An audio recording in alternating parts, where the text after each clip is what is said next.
Not one comma or jot of the Lisbon Treaty has been altered. Where did you see it in any country that where you have a referendum, the result comes out, you know it's going to be rerun? We know the undemocratic nature of this government. When they don't get the right result, they go for running the referendum again. The guarantees in reality are sops, or they're camouflage, or they're a decoy for public opinion to give the impression that this government took heed, listened to the people and acted on the very clear mandate that the people gave to them. We get the solemn declaration on workers' rights. It's ink on paper, because they won't legislate for what's in the Charter of Fundamental Rights. They won't legislate for union recognition, the right to free collective bargaining.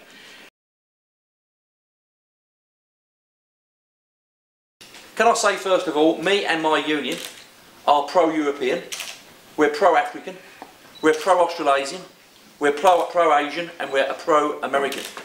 We're anti-European Union establishment. That's what we stand for.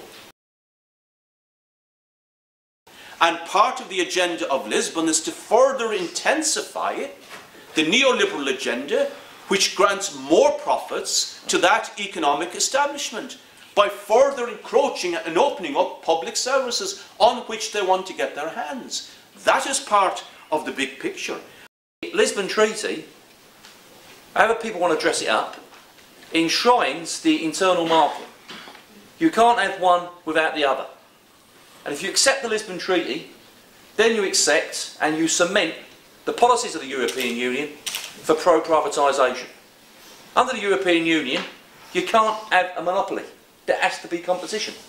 So anyone that argues that you need one public transport authority, one industry for steel, one industry for building, one industry for whatever you want to argue for, you can't have it under European Union law rules. And what the Lisbon Treaty does, basically, puts the icing on the cake for all those people that want to privatise issues. The judgments from the European Court of Justice show you very clearly where the agenda is at and where the law is at as regards workers' rights. And the test for workers' rights provision is exactly as you say, when the rights of business or the market collide with the rights of workers, which prevails? Who wins? That's the question. And the courts have given us the answer to that question. The rights of business and the rights of the market win every time. Who can control labour more than the others? And who's better organised? And all of these laws are about tying workers down. The sole reason they don't want to bring these migrant workers' bills in is because it allows the employers to bring a bigger, flexible army of workers to come in to undermine the people that have built up pay and conditions over decades and centuries. The people who pick up the tab for bad policy and bad treaties are the people here. It's you and I. It's the citizens of this state, and most particularly the workers of this state, and more particularly again, the working or unemployed poor of our state.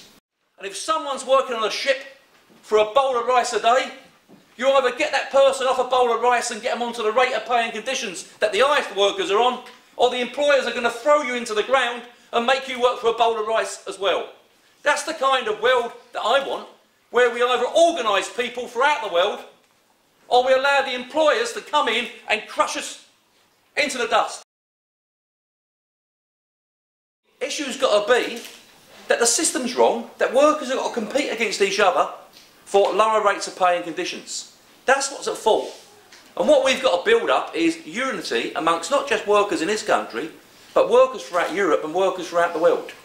So in seeking to defeat again the Lisbon Treaty, we're not simply playing a game against one treaty. We're actually playing here for decent democratic standards across the Union. And our campaign is about creating the possibility that we can in fact shift the direction of the European project and move it to a place where it serves the needs and interests of citizens, not big business or vested interest either. We either have a boss's Europe and a boss's world, or we have a workers' Europe and a workers' world. And my view, by voting no in Ireland, will give us the opportunity, not only the last time you've done it, but give us the opportunity to reignite the rest of the campaign across the length of the European Union, that what we stand for is fairness, justice and employment rights, and not profits and corruption and the actual liberty that these employers take of workers.